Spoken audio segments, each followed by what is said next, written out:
Hello YouTubers, Alaska Prepper here. Although this is not a payday prep, this is a haul of some things that I know will keep my equipment running longer.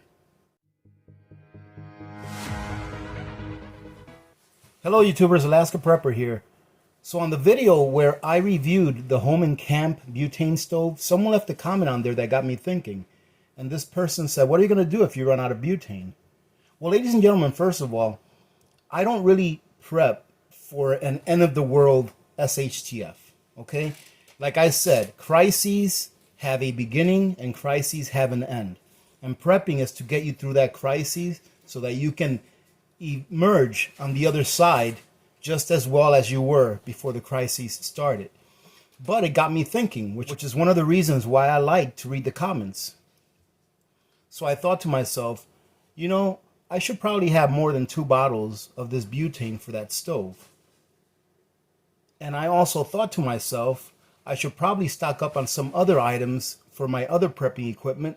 That way I can make sure that it will last as long as a long-lasting crisis. And what I mean by that is a year, 2 or 3. Okay, some people say that it may be longer than 2 or 3 years, but if I get enough equipment and supplies that will last me 2 or 3 years through a crisis, during that time I'll probably be able to barter for things that I need along the way.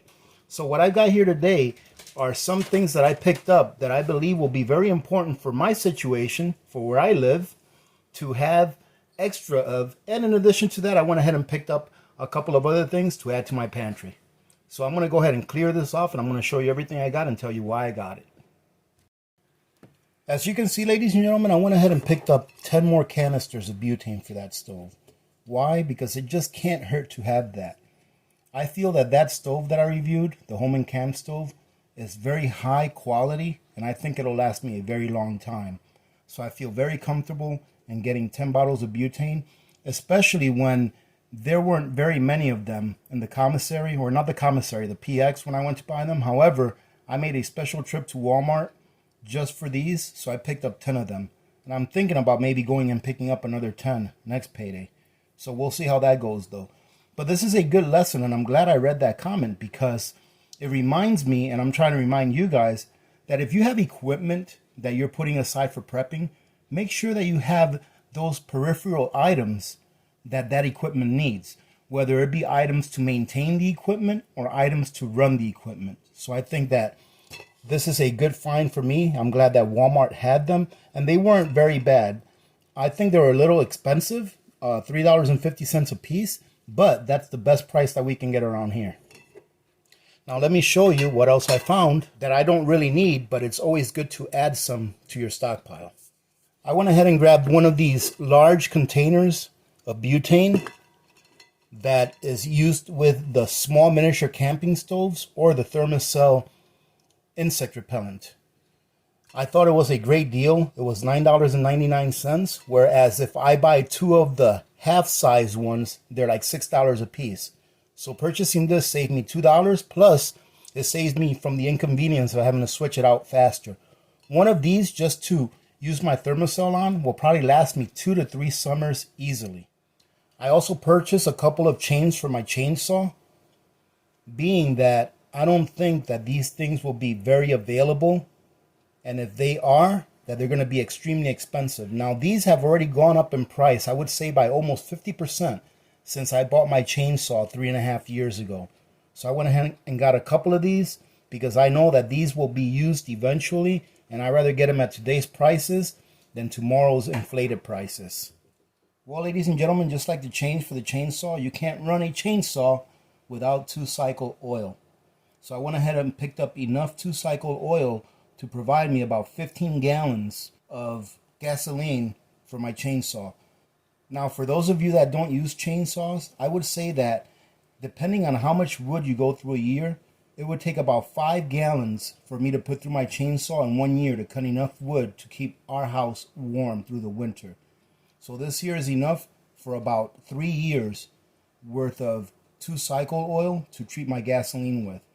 I try to pick up some spark plugs for my chainsaw and for my generator, but they didn't have any, so I'm going to have to get on Amazon and see if they have them there. And for those of you that do have chainsaws, remember to stock up on bar oil for it. I have about a gallon of that left, but I think I'm going to probably pick myself up another gallon of it next time that I'm out and about. The two pantry items that I picked up are some Bush's original baked beans, because we do eat these once in a while. They store pretty much indefinitely as long as you keep them in a cool, dry place away from the sun. In addition to that, I decided that every time that I go to Costco, I'm going to pick myself up one of these containers of coconut oil. Why? Because coconut oil pretty much lasts indefinitely as long as you keep it in a good dry place away from sunlight. And ladies and gentlemen, I feel that in the years to come, maybe 2-3 years, I'm thinking that by the year 2024, we're going to be in dire straits with food production. If you guys think we're in dire straits with food production now, just wait another 2 or 3 years. It's going to get even worse, in my opinion. And coconut oil is very versatile.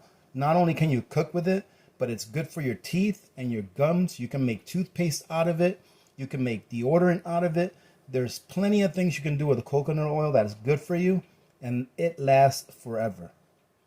So ladies and gentlemen, this is what I got on this little haul. I thought I'd share with you because I think it's important mainly that we think about keeping up the things that we already have. So for example, I have a snowblower.